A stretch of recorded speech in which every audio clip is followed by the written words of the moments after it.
Why don't we begin with a prayer this morning?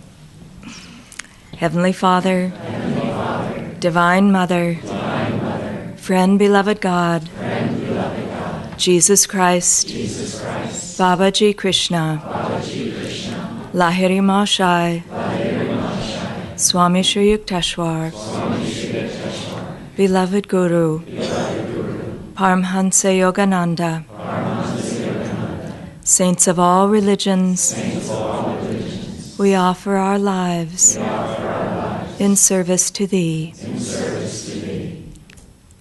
Bless this morning and this satsang together with Your presence and with Your light. We are children of Your light. Bring us home to Thee. Receive us. Om. Peace. Amen. So this morning we will be having a class on how I renew my inner life, and each of us will speak for a little bit about that from our own personal experiences. And before we do that, we will, and also I should introduce us. I am Nayaswami Parvati. This is Nayaswami Savitri and Nayaswami Devarshi. So before we begin, we'll have some music.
So as I mentioned, the topic this morning is how I renew my inner life.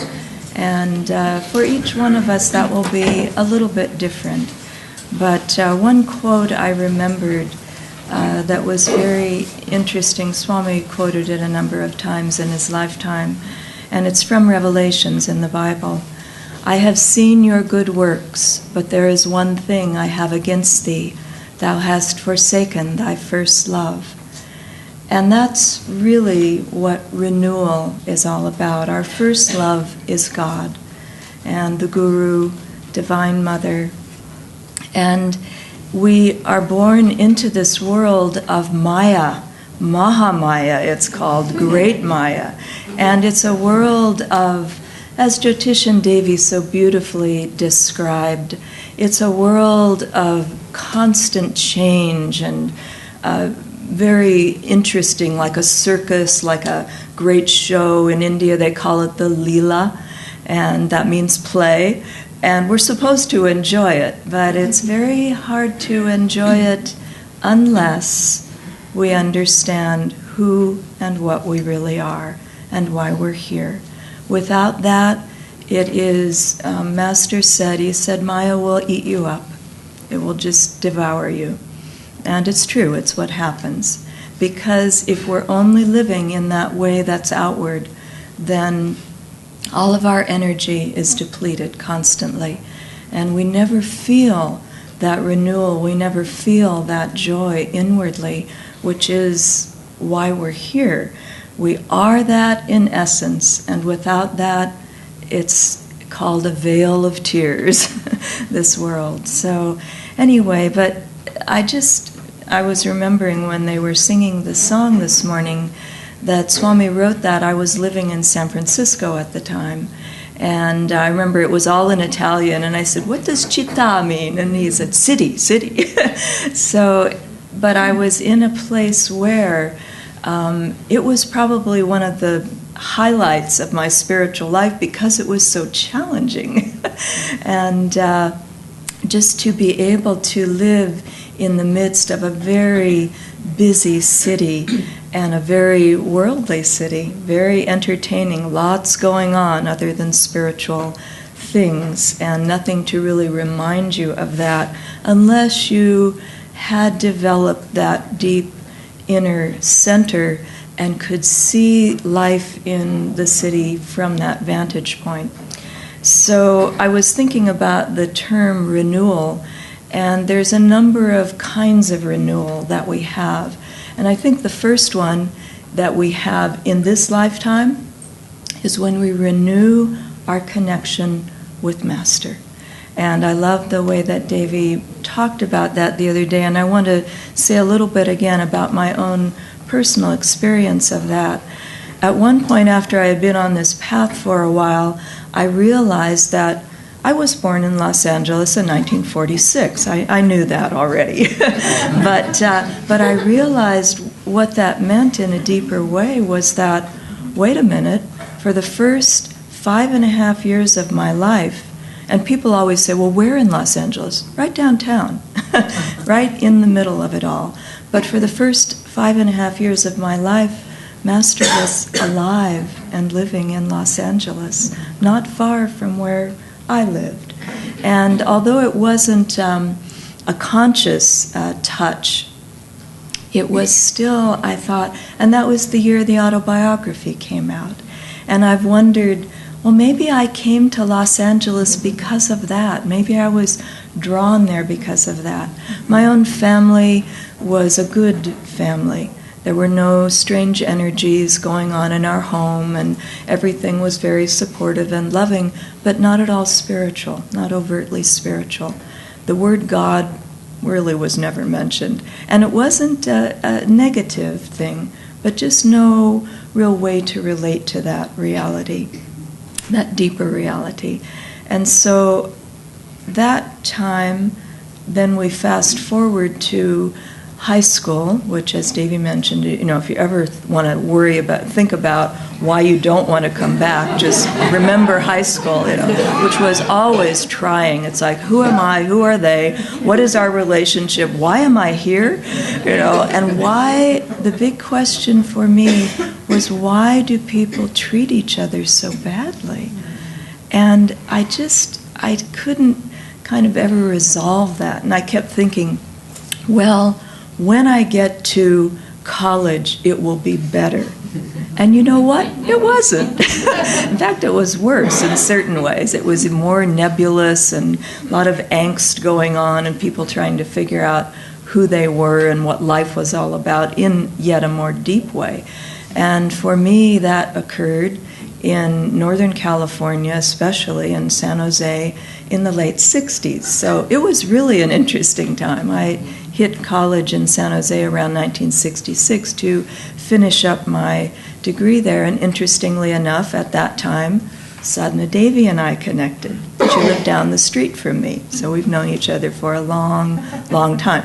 No spiritual connection, but just friends, that kind of thing.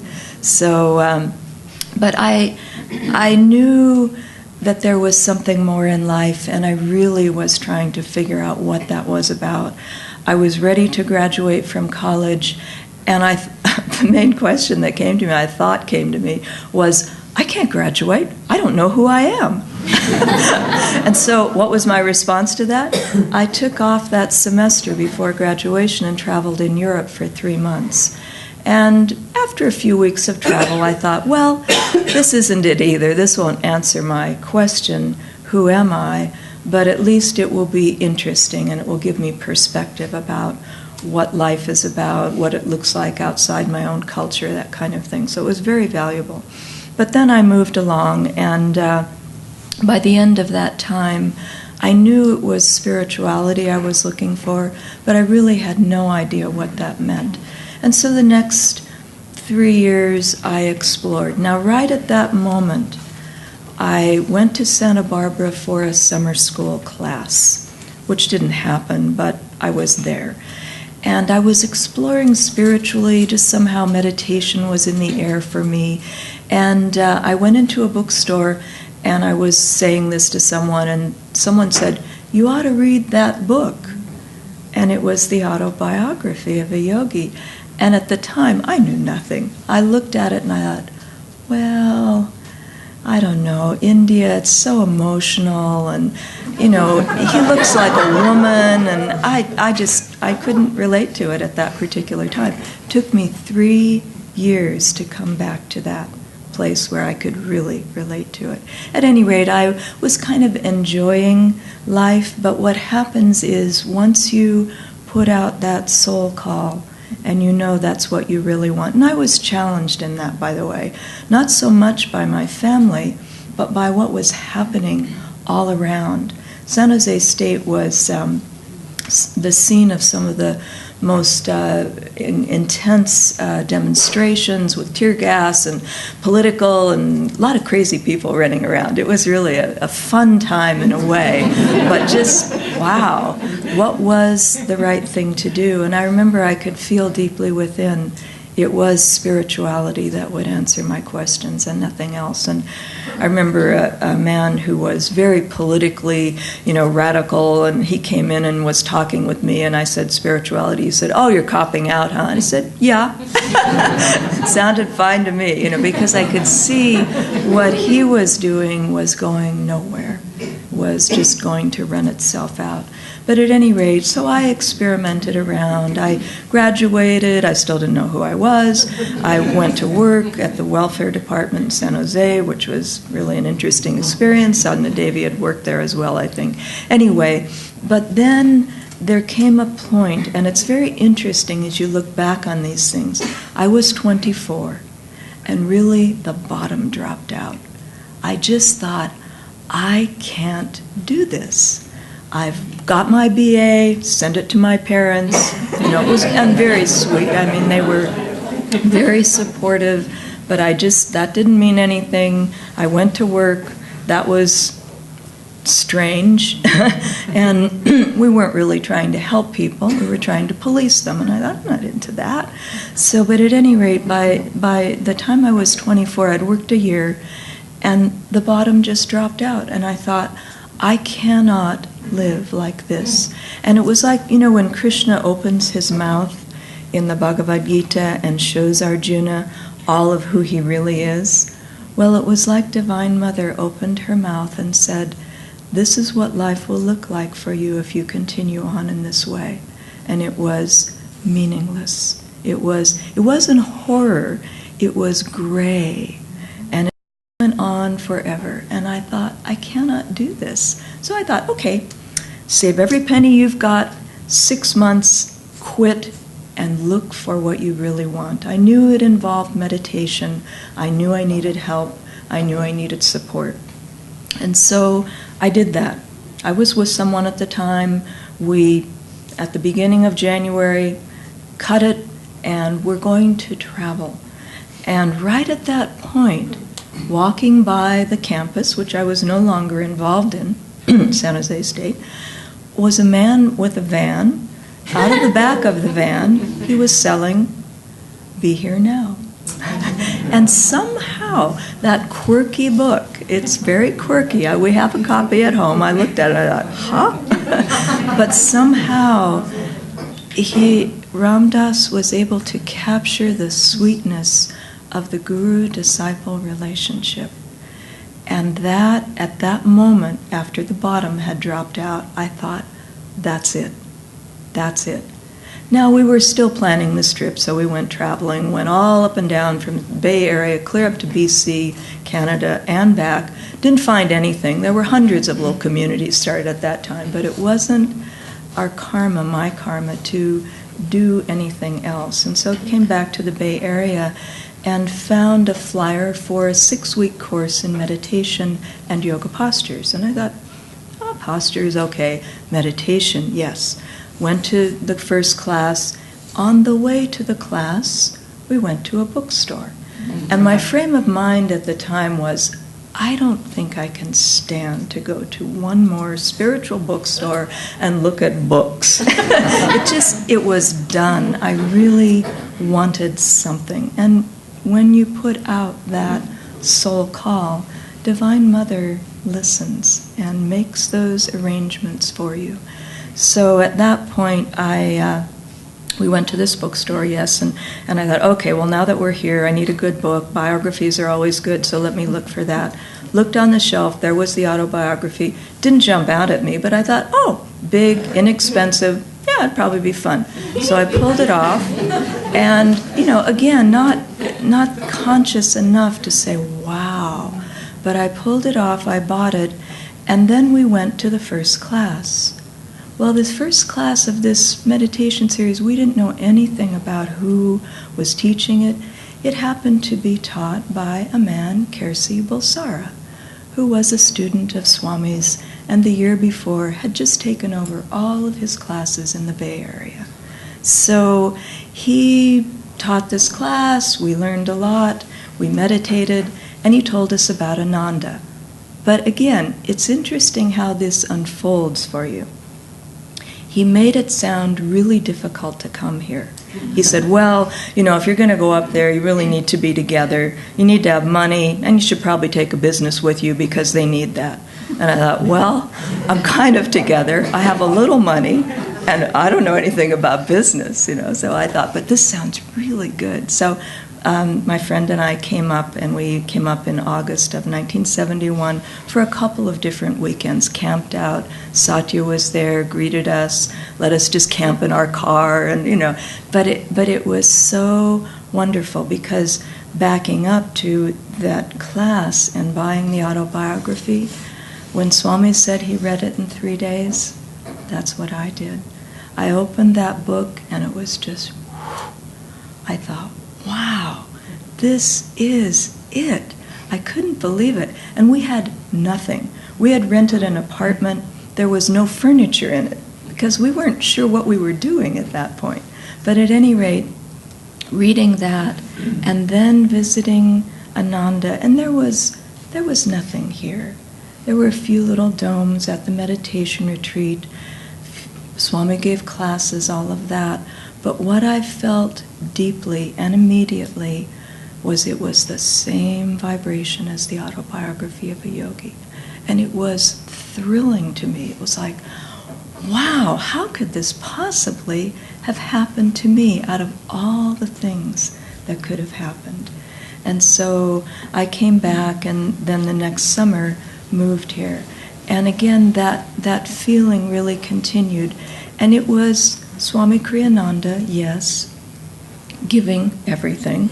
Saturday, satsang, at night, Sunday service, fire ceremony, talking to people, being at lunch, talking to people afterwards. I was just blown away, but But what I felt was not only his energy, but the people around him, people who are still here today. Jyotish, Devi, Seva, Sadhana Devi. I kept looking at Sadhana Devi and thinking, do I know her? I hadn't seen her in 3 years. But I just saw people who I felt they're normal. They're like me. If they can do this, I can do this. Anandi was another one. She had just come here the year when I visited. And anyway, but it was really just a thrilling, thrilling time. And it continued on that way. I have a picture of about, I think it's 1973. And it must be a work day. It may be a work day for the market. I don't know. I had just started the market at that point. And it's really rough. I mean, there is no sign. The market looks pretty rough. And, just the porch and people are walking around. And I can pick out me, the fellow that I was with, this other fellow that started the market with me, maybe one or two other people. All the rest of them are gone. But even so, I looked at that and I thought, wow, how did this come out of that? And it's really the renewal. So you renew your commitment to this path. And I did that at that time. I just thought, I can't believe how lucky I am and how free I feel in my consciousness. There was nothing here. Why would I feel that? But it was the path. It was the vibration. I could feel when we read in the Bible, Jesus Christ came by truth and grace. That was here. Truth, yes. Grace, the power, yes. To be able to do this path and to be able to walk this path. So that's one kind of renewal. The other kinds of renewal are more periodic and daily as well. Seclusion is a given. We have to, and you have to do this. Everybody has to do this. I say this to myself. I say it to all of you.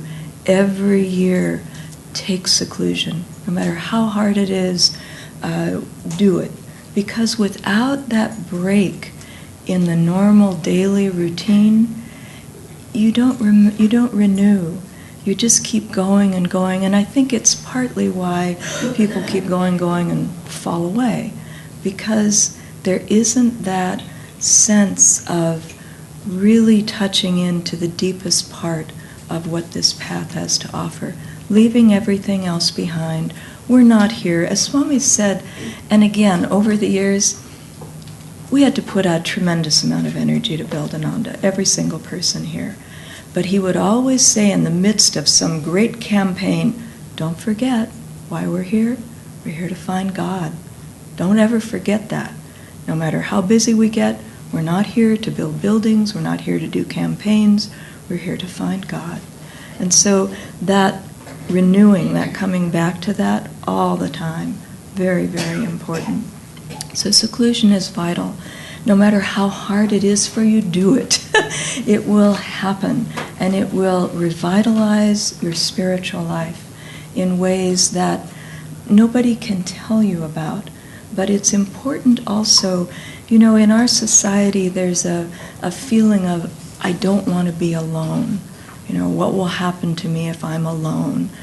Well, seek out being alone with God. Seek it out. Really go for that, because it's only when you're alone that you really get to know who you are. And in reality, all the reality that is you and God. That's it. Nobody else. When you die, it's you and God. There's nobody else that can do anything for you. Nothing. Maybe they can mop your brow or something or say Om in your ear, but in which, please excuse me, it's not to make fun of that by any means, but in the end, when things are really happening, here and Master and Divine Mother is the only reality left. And if you get to know that now, little by little, then when that time comes, When all the energy's in, up, and you're going out, you can go from this point. You can do that because you've renewed all the time. The other kinds of renewal that I've found helpful are just dive into the moment. You know, Swami in the Bhagavad Gita, the essence of the Bhagavad Gita, which I highly recommend that you read regularly, and the index has all kinds of topics you can refer to in the Gita, but he said a very interesting and somewhat daunting thing. He said people look at their spiritual life and they think, well, but it's hard and I don't have time and all of that, and everybody outside looks happy. And he said, you know, people in my neighborhood, the families, the children, everybody, they look happy, you know, so what's the problem? He said people live in the hope of happipiness. That's it. And it's always like that carrot out there. If this, if that, the hope, it's never real. And it's why at the end of life you look at people and they're drained, they're dry, they're dried up because it never worked. Like me looking to college or something that would bring people who were kind to each other and treated each other in the right way. Never happens unless you go inside and you find that inner part of yourself, which then you're connecting with truth. Then you're connecting with that deepest reality. Another way that I've found helpful to renew my spiritual life, inner life, but spiritual life, is to put it first. It has to be, and in fact, Swami said this to us one time. He said, you know, people say, well, I'm trying to understand how to integrate my spiritual life into my business life or my family, you know, into my family life. And he said, I'd like you to seriously consider turning that around. How do I integrate my business life, my family life, my whatever, into my spiritual life? Because the spiritual life, if it's not at the core, it won't happen. It just keeps kind of getting piecemealed away.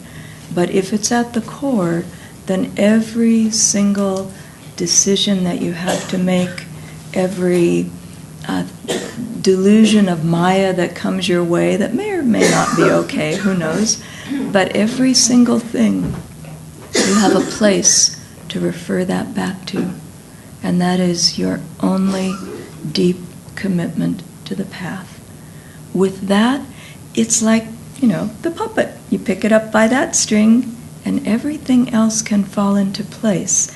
You know, there was an interesting, very simple interview with the Dalai Lama recently that appeared in Time magazine. And he was asked the question, have you ever smoked dope, pot? And he said, no, never. He said, no, and what do you think of it? You know, what do you think of that? And medicine, you know, medicinal things. He said, no, never. He said, if some doctors feel that's good, then they can recommend that. But he said the human brain is made in such a way that things like that are poisonous to the brain. They affect the consciousness, in other words. He didn't put it that way, but he said, no, never, and don't. Yeah, it was just interesting to hear him talk about something like that. And he was very real on other topics as well. But just that whole ability to put, and I would watch Swami over the years on little things.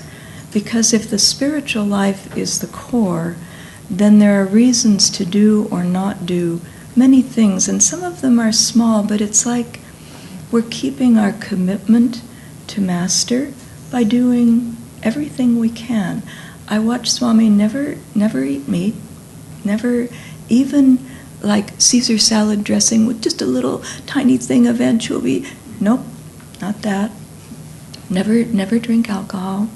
We were in Italy at one point and sitting in a family home, And they insisted on serving all of us wine, all of us. And so we're sitting there thinking, okay, what do we...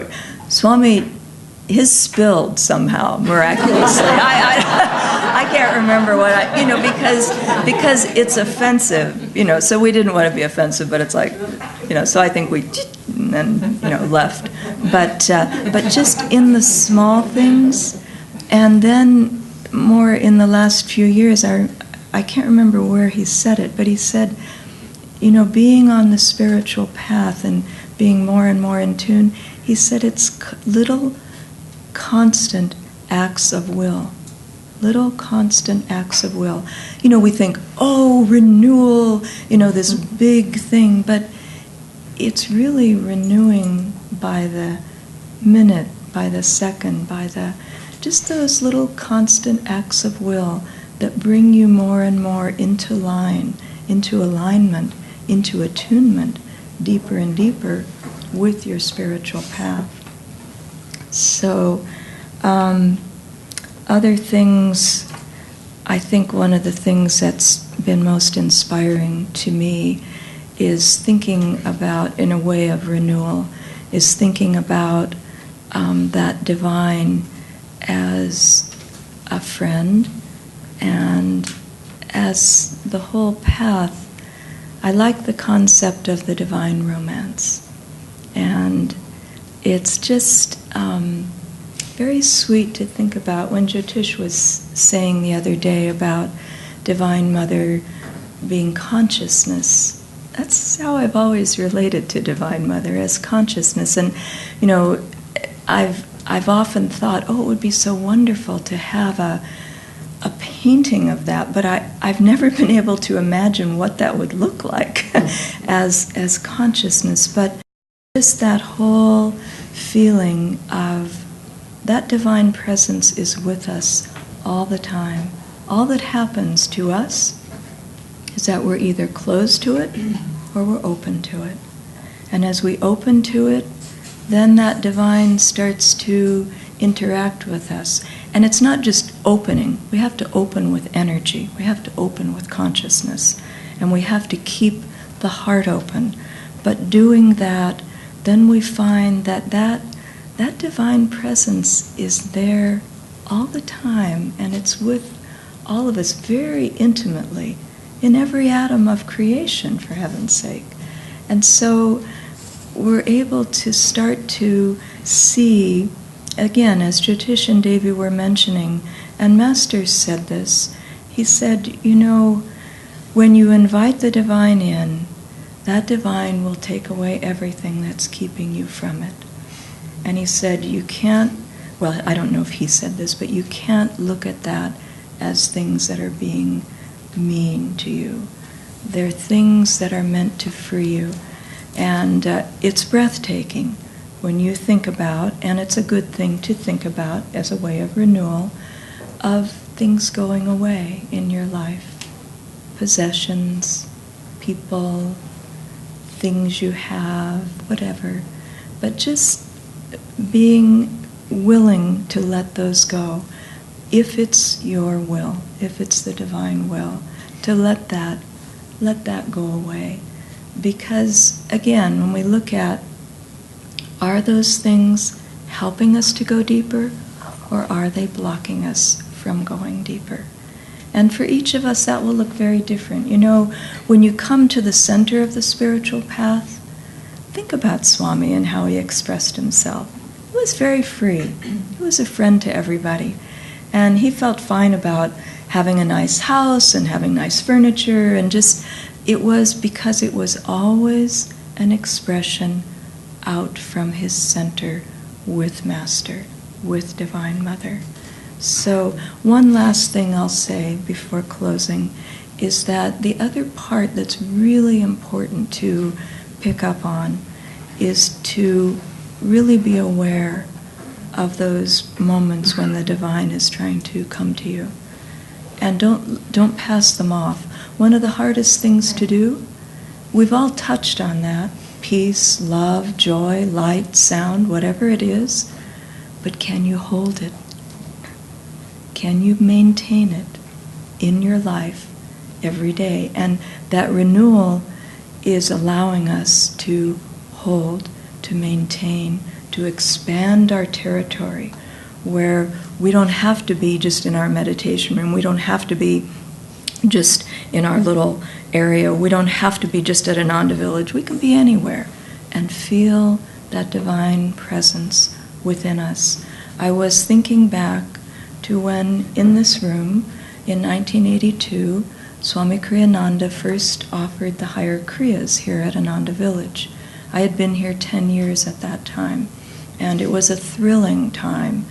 It was Babaji Day, July 25th. At that point we were doing that.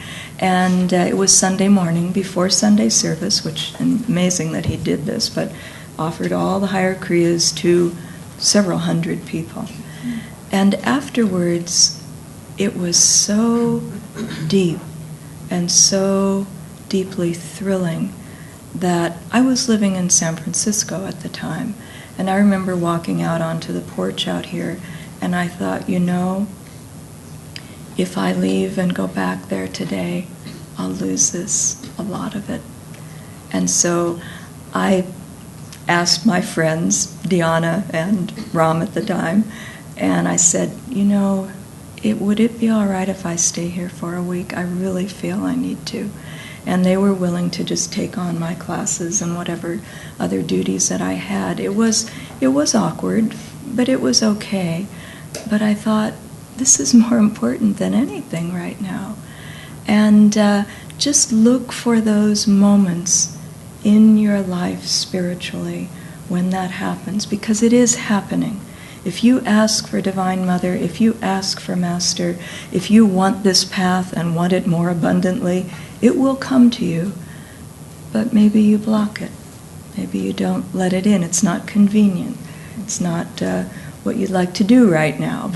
But really look for those, and as much as possible, try to open to them.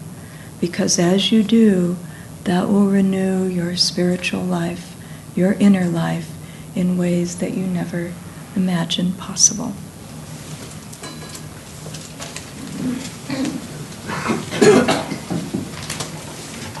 Thank you, Parvati. I'm Nayaswami Savitri, and I'd like to share with you a few of the ways I've found to renew my inner life, my spiritual life. I was thinking about this topic and thinking, you know, I could make this class very, very short. Someone could walk up to me and say, what is the primary way that you renew your spiritual life? And I would say, by deeper, longer, thirsty, guru-given meditation. That's it. End of story. I can sit down now. But I would like to add, that of course is a line from Master's poem Samadhi. I'd like to add to that, hope Master doesn't mind, by deeper, longer, thirsty, daily without fail, guru-given meditation. That's 4 things that I have to do, and then Master comes in and takes up the slack, which he will always do if we put out the energy, put out the effort to keep it always going. Master was so definite about how much we need to meditate, and daily and regularly and without fail, and even if we don't think we're doing a very good job, do it anyway. There's a story of Master. Apparently one day he came out on the stage, possibly running out in his orange robes with his turban, and as we hear the stories and everyone leaping to their feet saying they're awake and ready, just visualize it. It must have been wonderful. But for some reason his people sat down, he said, you know, I'm tired of talking about all these things. I've been talking about a lot of things for many years about the spiritual path and how to do it. So today I'm going to give a 3-word sermon, and here it is. Meditate, meditate, meditate. And he went and sat down. Well, I thought of doing that too. That would be a fun thing to do. Go sit down. But it is the truth that meditation is the core of the way we deepen our spiritual life, and that it is necessary for us to do it daily. Deep, long, daily, thirsty, guru-given meditation. And then, of course, as we've talked about this week, taking that into daily life, making all of our work into service, seeing God, God as the doer, feeling the presence of God in everything. All of those things, we're quite familiar with those. So I don't have to talk too much about that. I can move on to other things now.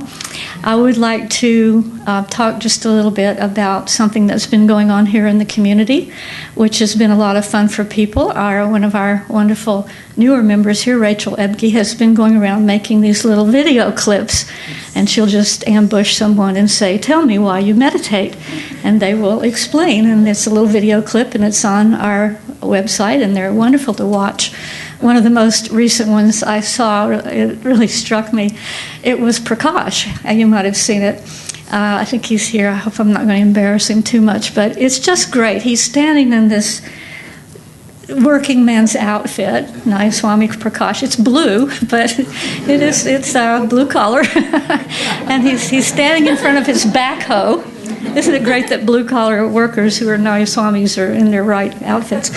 Anyway, he's standing with his backhoe behind him. He's talking about why I meditate, and it's so cute. It's just so wonderful. We all know he's coming across as just this sort of guy, and we know he's this wonderful, great soul. I'm not going to tell you what he says because I want you to watch it. And not only that one, all the other ones that people say why I meditate. Well, I haven't had one of these made about me, so I'm going to do it now. Why I meditate is because I can't stand not to. I simply cannot bear my life if I don't meditate longer, thirsty, guru-given meditation every day. Now, it was not always this way for me. Actually, it's very surprising that I can stand up and say that to you with all truthfulness right now, because in the beginning, something I did recently was a lot of fun. I decided to go back. My first summer at Ananda, I spent 2 months here in 1975 doing the apprenticeship program, which is what we call Karma Yoga now. And I had heard Swami speak during that. I got here in mid-July. I'd heard him speak maybe 4 or 5 times before Spiritual Renewal Week came along. And then he gave 5 days of classes, and they were just fabulous. And so I decided a few weeks ago, I wonder if I could find a recording of that first summer of one of those classes. And we have lots and lots of old cassette tapes in our house, old dusty, going looking for them. So I looked, and sure enough, there was 1975 Spiritual Renewal Week. I thought, oh boy, I'm just going to recreate that whole summer again. I'm going to listen to Swami and see what he said to me and why it obviously made a strong impression on me, because here I am still after all these, that's 39 years ago. That's a long time. What did he say? I must listen carefully to what he said, because it obviously did something for me. It was somewhere in one of the talks. He says, just this one line, he says, I can't imagine how people can stand not to meditate. I can't even imagine how they can live their lives. And I remember when I listened to that this time, 39 years later, I remember thinking, there I am sitting in the old temple of trees up at the meditation retreat. I remember thinking, well, I know how they get along. I get along just fine. I don't have to meditate every day. As a matter of fact, I wasn't meditating. I was trying. I knew I should. I knew there must be something to it. But I wasn't doing it very well. I knew the teachings, I knew the goal. I came here to Ananda knowing the Yogananda, and that's why I was here. One of the reasons I came here is I was hoping and praying with all my heart that someone would make me meditate. You meditate every day, and I, much to my surprise, nobody made me. Everybody meditated every day, and that helped a lot. They created an environment for meditation, and I could fit myself into it, but I still had to do it, and so I did it. And I was pretty good when I was here, but then I went back to Texas, and nobody else is meditating, and it's very hard. And now, so that line of I don't see how people get along without meditation, I thought, well, yeah, okay, but I am very happy to tell you that 39 years later, I can add my testimony to that of Swami Kriyananda, that is the truth. Life is miserable without meditation. You may think you're having a happy life, but you're not.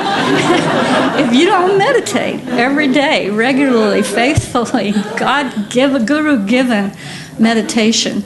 So one of the main points I want to make today is there's a particular quality, a particular attitude that we all need to have to make this deeper, longer, thirsty, every single day Guru-given meditation happen.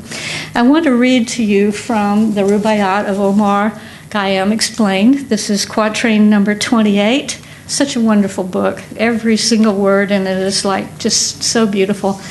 And this is from I'm not going to read the quatrain to you, I'm just going to read the expanded meaning of quatrain number 28, and I want you to listen carefully for a term that's going to occur over and over.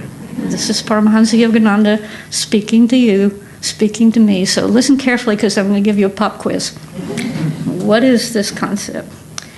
Only by steadfast self-discipline can we achieve true and lasting happiness.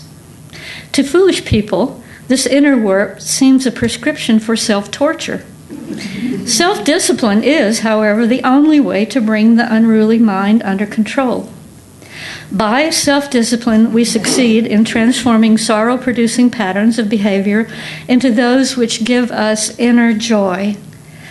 By self-discipline, the mind gradually frees itself from the meshes of delusion. By self-discipline applied to meditation, one finds the highway to lasting inner happiness. As years of spiritual practice invigorate the inner sun of wisdom, its heat evaporates the waters of matter consciousness. The soul, enlightened at last, soars in divine freedom. Isn't that wonderful? The soul soars in divine freedom. But what takes you there? It said it 5 times. Self-discipline. Yeah, there it is, isn't it? There's that term. I never liked that term very much. Self-discipline. Oh no, it's a little bit hard to apply that to yourself, isn't it? To say I've got to set the alarm 5:15 every morning, the rest of my life, get up, do my practices before I go to work, come home tired, fix dinner for everybody, either meditate before I fix dinner or again before I go to bed. Every day, self-discipline. I thought, if I'm going to talk about self-discipline like this, I'm going to have to talk about it in a different way because it will depress me. I'm going to talk about the joy of self-discipline. I'm going to talk about how to make self-discipline a lot of fun. I came up with so many ideas about how to do this, I think I'm going to have to write a book, okay? And to call it How to Have a Whole Lot of Fun and Be Self-Disciplined at the Same Time, okay? Because that really, that's the first thing I noticed here at Ananda, that everybody was having a good time. They were smiling, they were laughing, they were joyful. When people ask Swami, what is the mission of Ananda? What would he say? Do you remember? Our mission is to have fun. And then, of course, he'd go on to explain that means to have joy, to rejoice, to know what a wonderful thing this is we've stumbled across. I once heard someone say that one of the monks at Self-Realization Fellowship said about Swami, when he was here with us, the halls rang with laughter. And when he left, it wasn't that way so much anymore. Kind of sad. But I tell you, when I arrived at Ananda, the halls, well, there were no halls, but the teepees were ringing with laughter. And the hills were alive with the sounds of music. And it still is that way. So let your self-discipline also be joyful. It just is going to have to be that way. Or else we're just going to stumble into what Arjuna did. I'm going to talk about him in just a second. And that's called the yoga of despondency. Okay.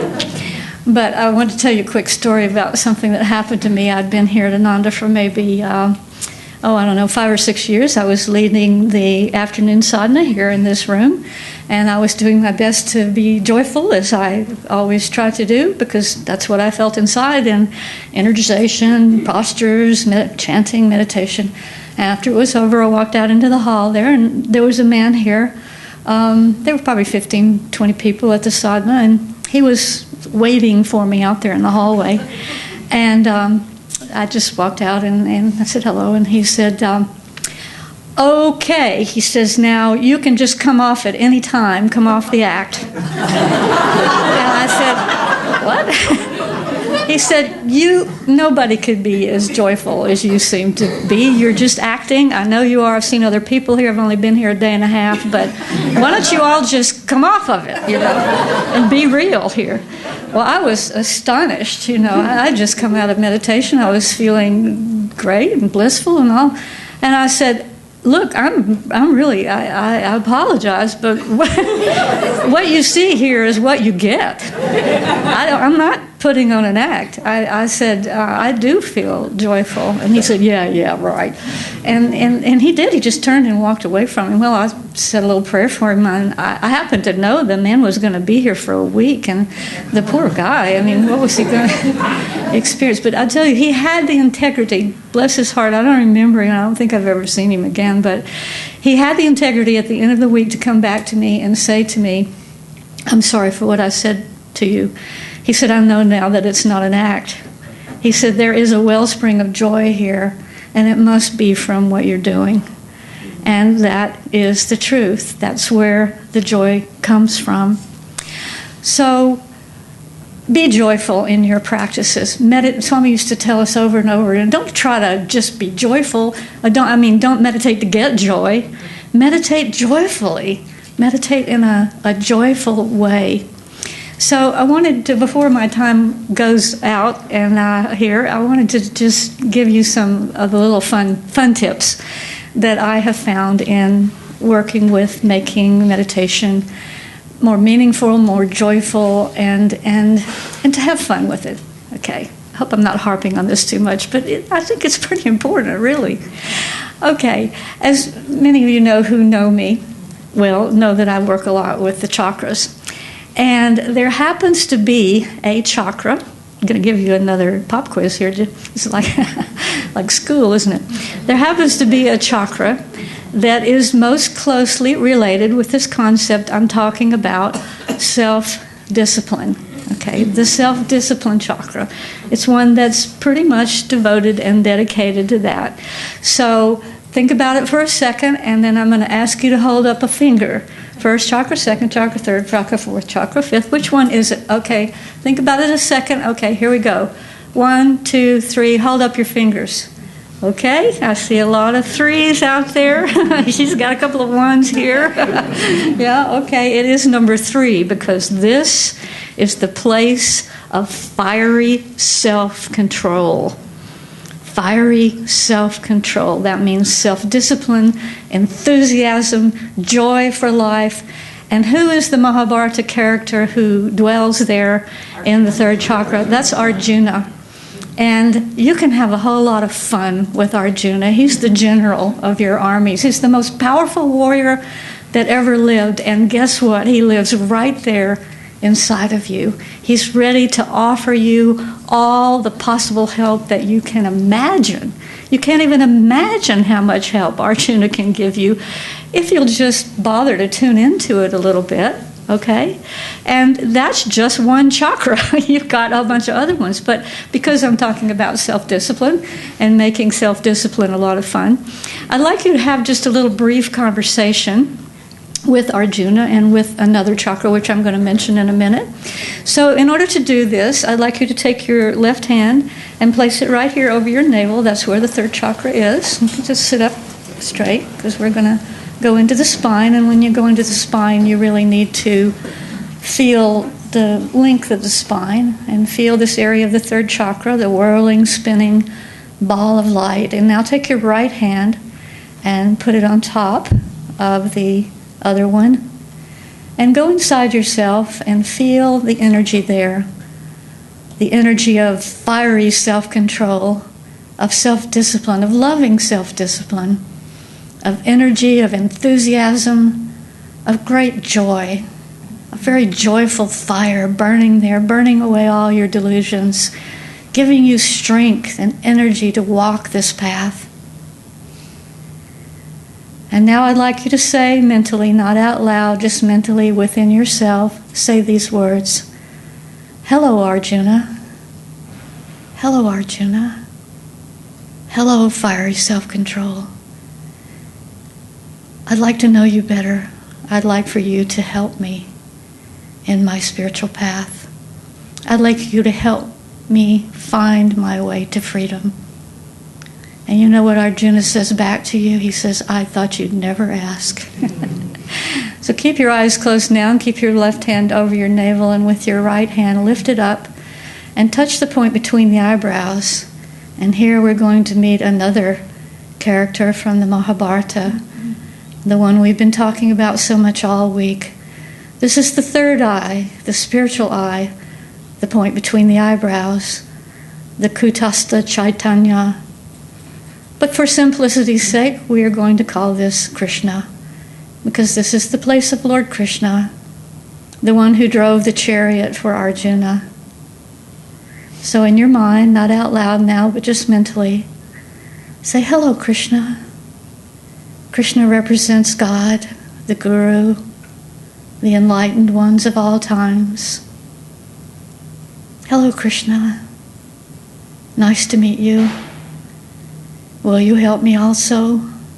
And of course you know he will. And open your eyes now. Get to know your chakras individually. Each one of them has a different flavor, like a different flavor of ice cream. Each one of them is wonderful and can offer you all sorts of special help. Now, Arjuna, fiery self-control, in that wonderful, the best of all moments in the Bhagavad Gita, because it applies to all of us so much, is that Krishna is in Krishna's chariot. Krishna drives him out there between the two armies, and Arjuna looks at his loved ones, and he throws down his arrows and his bows and all of his stuff, and he slumps, and he says, I can't do it. I don't want to, I can't, I'm not strong enough, I don't want to do this, I can't do it. So this is called Bishad Yoga. It even has a name, the yoga of despondency, and we all go through it. We reach a moment where we go, I can't set that alarm for 4:45. I can't keep doing this. It's just too much. I quit, slump, throw down the stuff. But remember that Arjuna did exactly the right thing. Now, throwing down the stuff, not necessarily the right thing, but if you do it, and we all will, we have and we will, if you do it, do the right thing. What Arjuna did at that moment is he turned to his guru. He turned to Krishna. Remember also, this is Master and Babaji here, and they were in later incarnations, so the whole thing ties together nicely. Turned to his guru, turned to God, and said, help me. Help me. I don't know what to do here. I do not know how to proceed. Help me. And Krishna said, okay, I thought you'd never ask. Here's the Bhagavad Gita. Here's how to do it. You know, it reminds me a little bit of a story Swami used to tell. I hesitated for a second to tell this, but I think I want to because it so illustrates an important point here. Swami says the story he would tell is there was a black man in the South who was accused of some crime, and he was taken into the courtroom, and he was poor, and he was, not knowing what was going on necessarily, and he didn't have a lawyer. He was too poor for that. So the judge called him up to the bench and said, "Sir, how do you plead?" And the black man looked up and says, "Judge, I plead for mercy." And nobody laughed at that. Isn't that funny? Oh, dear. Judge, I plead for mercy. You know what I'm talking about here. Do I have to explain this joke? You know, you're the second. You either say I'm guilty or I'm not guilty. How do you plead? I plead not guilty. He says, I plead for mercy. Well, this is what we need to do all the time. We need to turn to our guru, turn to God, and say, oh, give mercy on me. And they will. They love you so much. That's it. We just don't ask enough. And we don't have enough fun with our meditations.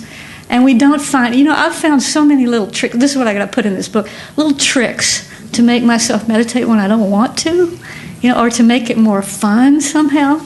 One of the things I remember Master always said is that every single week you need to have a 3-hour meditation. Every single week. At least once a week you need to have a longer meditation, preferably 3 hours, where you can do all your techniques and take more time to attune yourself to God and gurus. And I'd always thought that was a good idea, and I had done it sometimes. But, months would go by. And finally, in 1995, when Sudarshan and I moved back here, we'd been in Palo Alto for a couple of weeks, I knew that Nitai was leading a 3-hour meditation for men only over at the Crystal Hermitage Museum. And I thought, there were no other 3-hour meditations going on, and I thought, well, I can't crash their party, but I'll just go down to Crystal Hermitage Chapel and do that, and maybe I can find some women or somebody that might want to join me. So I tried, but, that little chapel is kind of cold. The Hermitage is nice and cozy. The shrine is nice and cozy. It has heat coming up from the floor. So they had the good spot. But I noticed as a few weeks went along, I would end the meditation, I'd come up, and Nitai was leading it, and there was nobody there but him. 2, 3, 4 weeks in a row, just him, and then it was only just me. Finally, I went to him and I said, Nitai, can I join you? I said, because you don't have anybody coming, and I don't have anybody coming, so maybe we could just join forces here, and maybe we could magnetize more people come. He said, sure, why not? So it became a co-educational, is that the word? Male and female, okay to come. That was in 1995. For 19 years, I have been leading. Nitai had to leave and move to somewhere else. I can't remember where he moved at that point. So I took it over.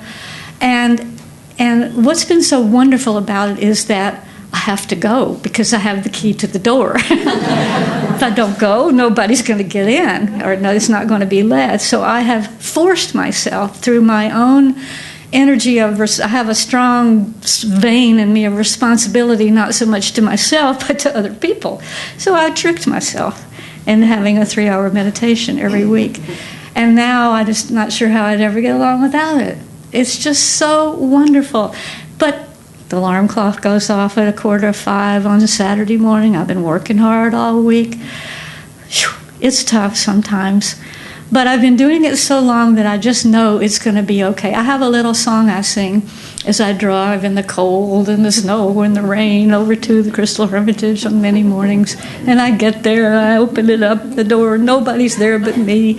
And I have this little song I sing, I was glad when they said unto me, let us go into the house of the Lord. And I just sing that over and over because that is the house of the Lord for me. All the relics are there. It's beautiful. I get there. I don't think about alarm clocks anymore. It's just blissful.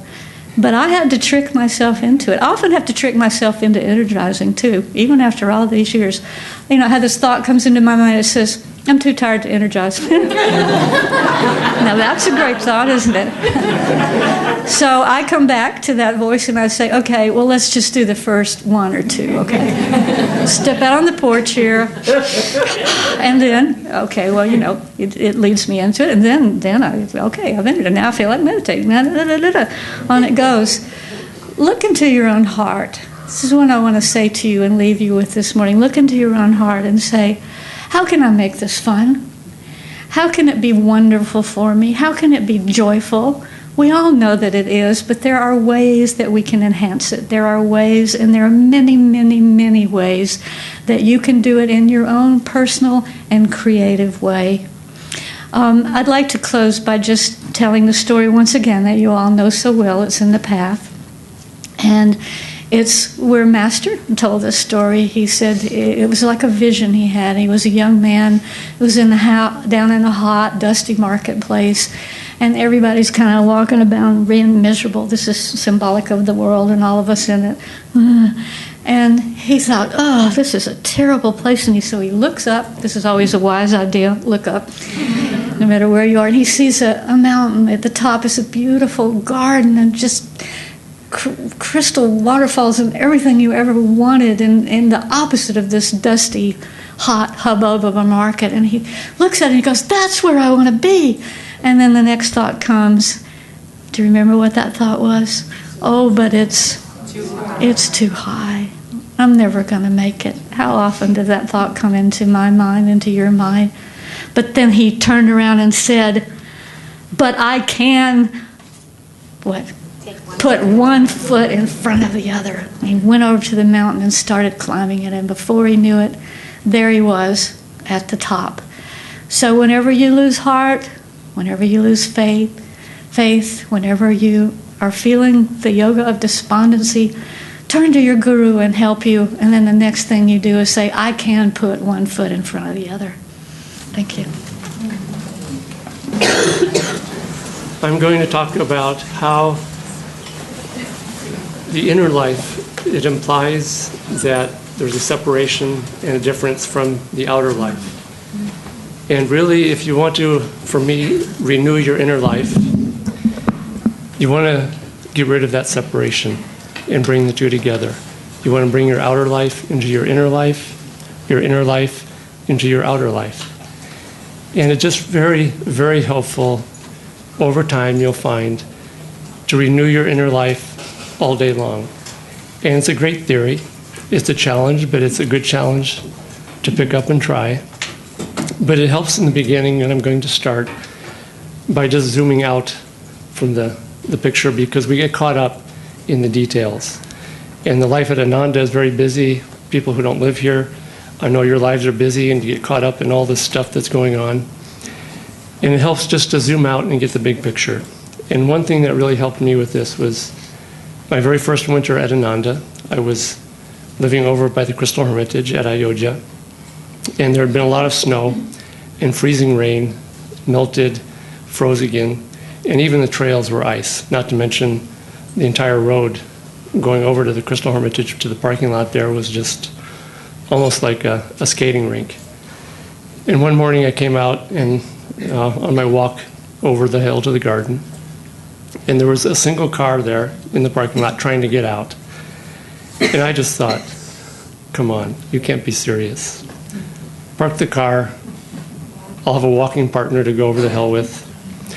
And I went up to talk to the person who was in the car, and it was Jyotish. And the tires were spinning on this frozen ice.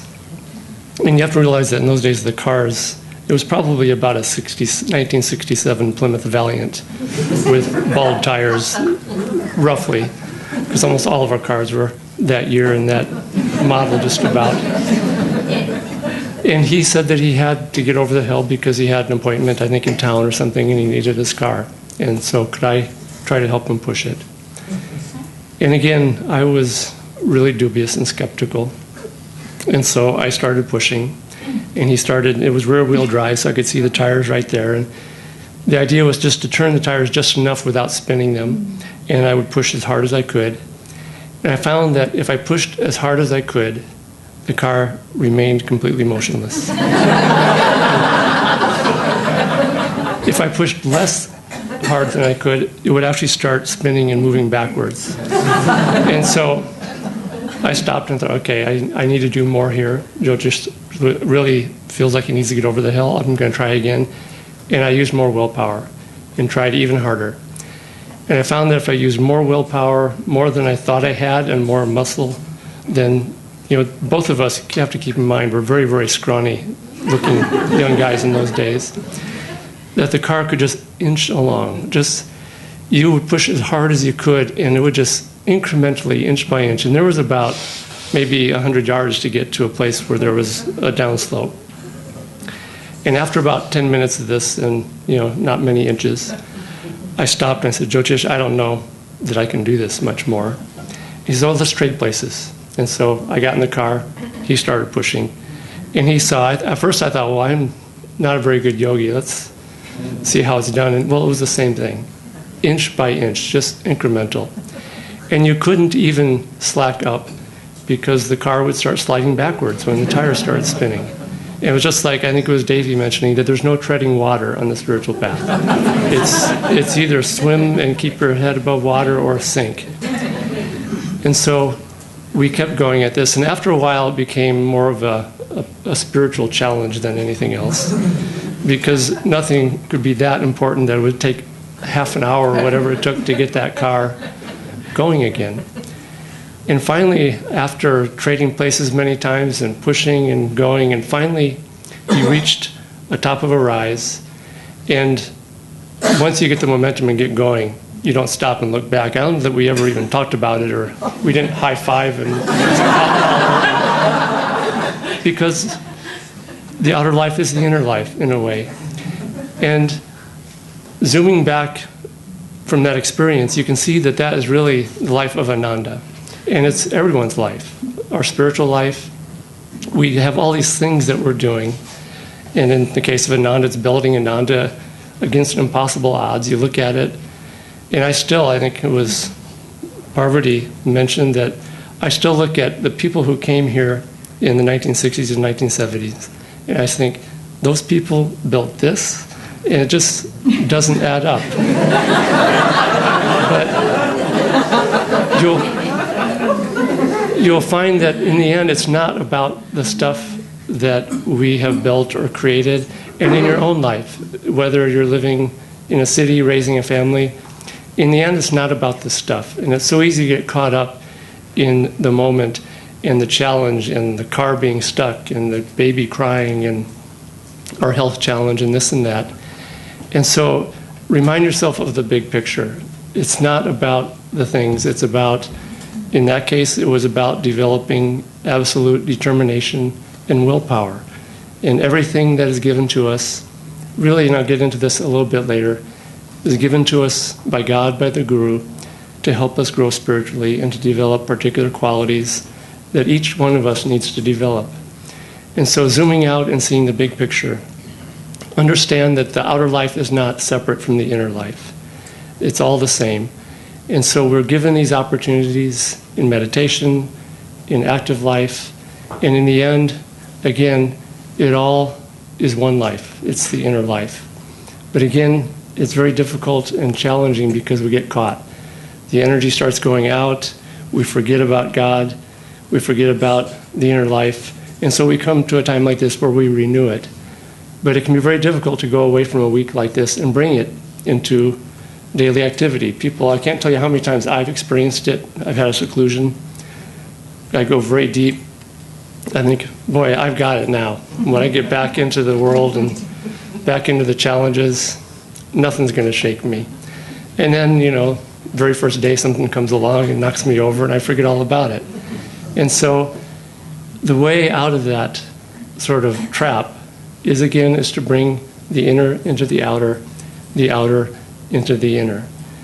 Sister Ganamata, great saint, she said that one's religion is tested in the cold, hard light of day. And I think a lot of us, very early on in the spiritual path, we hear that and we think, if it wasn't for that darned cold, hard light of day, this would be so easy, wouldn't it? But in fact, really all the cold, hard light of day does, it just shines a light on what we need to work on spiritually.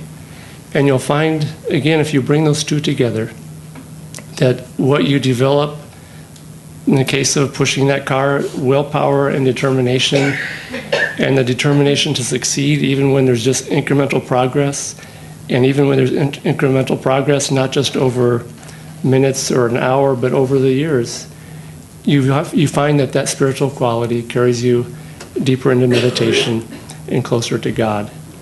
Now, the challenge sometimes is when these tests come, because the tests knock us off of our game, make us forget about God or our great resolutions and our great determination. And so you need to find a way to use the tests to really, in a way, and this may sound strange, to renew your inner life and somehow to bring God into those tests. I was just dealing with different karmic challenges. And I was thinking of who is the role model for people who have karmic challenges on our spiritual path and who have overcome. And it's Sister Gyanamata. And she went through a period of 20 years, the last 20 years of her life. And I understand she almost died like 4 times, and she was sick the whole time and just had all these really incredibly challenging health problems. And as I started thinking about that, and Swami Kriyananda one time said that in a way she was a good example of what the guru-disciple relationship, because she always followed and trusted the guru. But he said, in a way, it's terrifying, that model of the guru-disciple relationship, because of what she had to go through, even though she received final freedom in the end. And I started thinking, well, it is terrifying. Let me think of a model that's a little bit closer to my own level of spirituality. And I finally remembered my dog, Cindy, when I was growing up. It was a lot closer to where I'm at. But she actually was a very inspiring model in a particular way. And it actually showed me how Sister Gyanamata and others get through these challenges like that. Cindy was just an extraordinary dog, the kindest, gentlest, most loving dog in the world. If you thought yours is now in second place. I want to tell you that. But very few things stressed her out. But one of them was when we had to clip her nails. And when we clipped her nails, the crunching sound of the nail would just make her, she wouldn't howl, she would scream every time one of those nails crunched with that clipper. And I don't know if it was painful or what. And I know that she didn't know what was going on. I don't think she did. Why are these people doing this? This isn't a problem for me, it's their problem. But what I do know is that she knew that she loved us unconditionally. She knew that we loved her unconditionally. And because of that, there was an absolute trust that whatever was going on, it was for the good. Because she wouldn't bite, she wouldn't scratch, she wouldn't claw. She just sat there and screamed as we were doing it, but continued to be very loving and gentle. And I thought, Sister Gyanamata, this is why she could go through 20 years of tests with seemingly no light at the end of the tunnel, is because she had unconditional love for the Guru. She knew that the Guru had unconditional love for her, and because of that, she had trust that whatever was coming to her was coming from God and was coming from the Guru.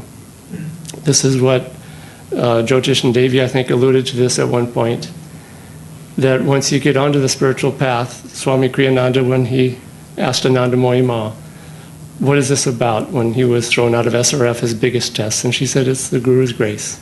And he said it took him a long time to find that and accept it, but he finally realized that that's what it was, because it helped him to grow spiritually in just the right way that he needed. Someone asked Anandamoyi Ma one time, why we're all children of God, but why are some treated badly, seemingly, and some treated with a pat on the back? And even maybe disciples of the same Guru get different treatment. She said that it's like a mother teaching a child how to walk, 2 children, and one of their children, their personality and their nature, they need a hand held and soft cooing words and encouragement to learn how to walk. The other one is maybe a more rough and tumble type, and they just need a shove in the back, or people who are a child tossed into the pool to learn how to swim for a certain type of personality. And so when we have that love of the Guru and we understand that and that attunement to the Guru, and then when we give our life to the Guru, as again we've heard this week, open your heart to me and I will enter and take charge of your life, then we understand that the Guru is in charge of every part of our life. And it doesn't matter whether it's good or bad. Trust that everything that comes to us is to help us to go in a particular direction. And sometimes the only way a teacher, I'm thinking of school teachers when I was a boy, could get a boy to go in a particular direction was to take his arm and twist it up behind his back and lift it up and push him in a particular direction.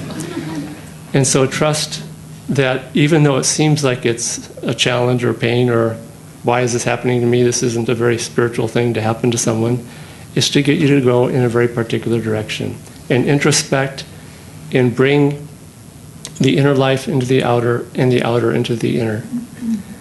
Now there's another aspect, and these are all really just different parts of the path of Kriya Yoga in a way that we've all been talking about this week. Another one, and this is really the greatest one, think of the most difficult challenge in your life, the one that causes you the most grief. Maybe it's a recurring challenge, it's an addiction, it's a health challenge, it's a person. Think of that and in the context of what Swami Kriyananda says. And this is about devotion. It is love of God that gives you the power, as Paramhansa Yogananda put it, to stand unshaken amidst the crash of breaking worlds. This is something to remember, to write on your heart, because it's the truth. Nothing will take you down if you inwardly always love God. In fact, when you're really in love with God and in tune with the divine flow, you find that nothing else matters very much. You understand that things happen as they ought to, and that ultimately everything works out for the best. Let God solve your problems. People who are very worldly have a tendency to laugh at devotees as impractical. What they can't figure out is why things somehow go so well for those devotees who don't worry too much about any of the things worldly people consider so important. But when you love God and put your trust in Him, you find that He solves your problems for you, through you. All you need is to be enough in tune, and your intuition will guide you. The way to achieve that attunement is through devotion, and in that devotion, to uplift yourself in Him and let Him work through you. Now, God's not going to do everything for us. It would be too easy. And because God wants us to also have to put out the energy. I think, thinking of that story of Jyotish and I pushing that car out, I think if you were to zoom out even further and put on your 4D glasses, you would see that the Guru was probably there helping us to push that car. Because looking back and thinking about it, I think it was impossible to get that car out of a frozen skating pond that was going uphill with bald tires and all that. So the Guru doesn't do it for us. Sometimes when we're probably oblivious but sincere, he might. But generally he does it with us when we put out the energy to cooperate with him. But coming back to devotion, that's one. It's partly it draws the power and the help of divine grace in the Guru. But devotion really is part of the science of yoga. We don't think of it that way very often. But in fact, I think more and more someday they will study the science of devotion. They're finding that people who pray with love, it does affect the brain. And does change the brain, and it does change people. In terms of the yogic science, there's a few ways that devotion really is a yogic practice. One is that, as Jyotish was talking the first morning, when we get trapped in our problems, ourselves, and into this maya that we've been talking about, it's on the level of feeling, or chitta. It's the feeling, the emotions, the waves of the heart that go outward and ensnare us in that way. And devotion simply, as a yogic technique, it takes these feelings, and because we're trapped on the level of feeling, more than of mind or anything like that, it takes the feeling and reverses that flow from emotion engaged in restlessness outwardly, turns it to God, which essentially just reverses that flow inwardly into the spiritual eye, where we are united with God. So see devotion as something that is also very practical as a yogic technique. It also does something else, which is that when we start practicing devotion, we start turning our identification from this little self to the divine self, to the infinite self. And so this is why when you have devotion, you can stand unshaken amidst the crash of breaking worlds. It's because when our karma comes, the breaking worlds, whether it's individual karma or mass karma, if we identify with this little mud puddle of our little self, the incoming rock of karma hits that puddle, and it doesn't just create waves, it obliterates the puddle and sends mud flying everywhere and causes all kind of mayhem in our lives, and we react and we get all upset about it. The same rock coming in, if we identify with the ocean of spirit, it just makes a little blip as it hits the water of the ocean, disappears under the waves, doesn't even affect underneath, just barely on the surface. And so devotion turns our identity to our true self. Now, with individual karma that comes, and this is a great experiment to try. I would encourage everyone to try this. Again, take your biggest challenge in your life, whatever it might be, and make it a practice that every day when that challenge comes up, the thought comes up, maybe it's a regret or, again, an addiction or a health problem, make a vow every time that comes up to turn to devotion, to turn to God. And this doesn't have to be some sort of ponderous, heavy thing. It can be a very, very light thing. It can be a very joyful thing. Swamiji tells the story of St. Teresa of Avila, who was serving God in elder age, and I think we've all heard the story. And she was riding a horse on the way to start a new convent, and it threw her into this frozen, raging current, and she almost drowned. And she got up on the other side, and she prayed to God and said, why are you doing this to me? And she heard Christ appeared to her, and Christ said, this is how I treat all my friends, Teresa. And as we probably all know, Teresa said, no wonder you have so few, Lord. Make it humorous and joyful. When you go through these things, when you suffer, that song was beautiful that they sang at the beginning here. And so when you suffer whether it's victory or the pangs of low defeat or indignity that we all have to go through, go to God and say, Lord, this is how you treat your children. Come on, give me a break here. And somehow try to find a way to turn any negativity, any sadness, any energy going down the spine, emotions, to divine joy. I can tell you that it's possible. And that way you can actually use your tests, which I think, again, that's why God gives them to us, the Guru gives them to us, is to help us to learn to be unshaken amidst the crash of breaking worlds and really amidst anything. And that really is what unconditional bliss, unconditional love is to be experiencing and feeling that under all circumstances. I would like to say, actually, I've often said, and I'm going to change how I say it from now on, which is that I've often said, never forget who and what you are, which is one with the infinite. And when we remember that, all our problems are solved. Again, the biggest rock of karma just creates a blip, and we just experience divine joy. The problem with saying never forget who and what you are is that we forget every 5 minutes who and what we are. So I think it's better to say, keep trying to remember throughout the day and experiment with ways to do this.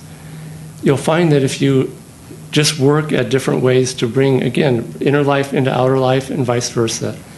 And I've experimented with different ways. One way is just if you have a physical pain, every time you experience the pain, there's a tendency for the mind to kind of go, oh, not this again, and the mind gets negative. Make it a habit. And it can become a real wonderful habit that every time you experience that, your mind turns to God and you start yelling at God or teasing God or having fun with God and saying, so this is how you treat all your friends, Lord, okay? But find some way to turn these things around, and you can actually make it a habit. Find other ways throughout the day to renew your inner life. I do it with every time I turn the key on and start the car now. It's a time just to tune into God, practice devotion. Every time I brush my teeth, every time I wake up in the middle of the night. You'll find that when you add one by one these different things, you'll find that throughout the day, you're checking back into God more and more often. And it's not that you're remembering all the time who and what you are, but you're remembering more and more often, and you'll find that it gets you through anything in life. Now there's another sort of science of yoga that this works with devotion, which is what Jyotish was talking about, the still prana, the first morning. Because again, When we identify our consciousness more with the ocean and with that vast, calm depth of the ocean, then we start becoming one with that deep, still life force and prana. And all of these things really is the science of yoga. It's the path of Kriya Yoga. It's the science of any true yoga path. And it's hard to sort of think that devotion is part of a science, but in fact, it is. The great yogis discovered these things. There's a website that I visit occasionally. It's called Life Hacker. And it's about people who have hacked life in different ways. And it's, it's fun, trivial things about how to cook an egg in a really clever, better, fun, new way that someone discovered and they share. And essentially what the yogis are doing is that they have hacked the spiritual life for all of us. They, first yogis, they didn't have these techniques. They didn't have the science. They practiced devotion, and through a lot of effort and hard work, they finally found realization. And they realized, man, this could be a whole lot easier if I had just known this, the technique of Kriya Yoga. If I had just known this, the importance of energy and life force control and the energization exercises. If I had just known about devotion. And that's essentially what the great masters have done, is they've shared with us this whole science of Kriya Yoga, the spiritual path with us, which are just simply tricks about how to find freedom more quickly, more easily. And when the anguishing monotony that people have talked about becomes very, very strong, you start becoming more and more determined. And finally you reach the point where you say, okay, I'm going to do every single thing that you say because I want joy and infinite freedom more quickly. And it's not just a theory in the end. That's the beautiful thing about Ananda and people who've been doing these things for 20, 30, 40, 50 years, is that you get to visit here and see people who have been doing this for their whole life. And you look at them and you see these things really work. These things, it's not just some great promise that people are making. In Russia, there's a saying about when you're kind of just making a lot of promises, like the people, my wife Maria told me about it in the communist era, that when they're making all these grandiose promises or lies, it was hanging noodles on your ears, was the expression. And we're not just hanging noodles on your ears when we talk about these things, because people here have experienced them. Yogis for thousands of years have experienced them. These things really do work. So take these things, take this week back into your home life. Not only renew your inner life, but renew your outward life and find a way to bring the two together.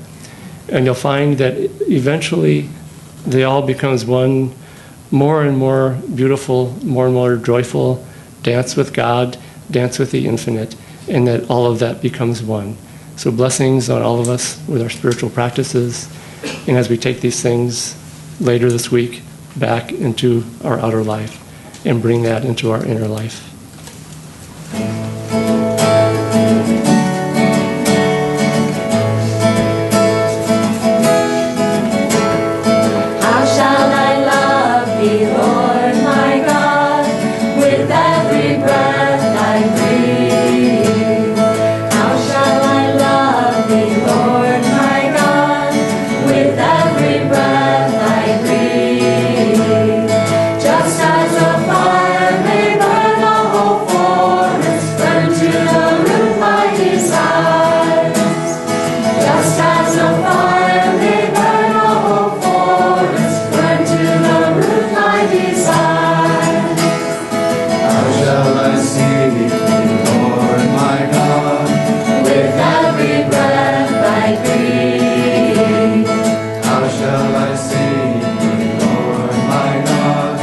With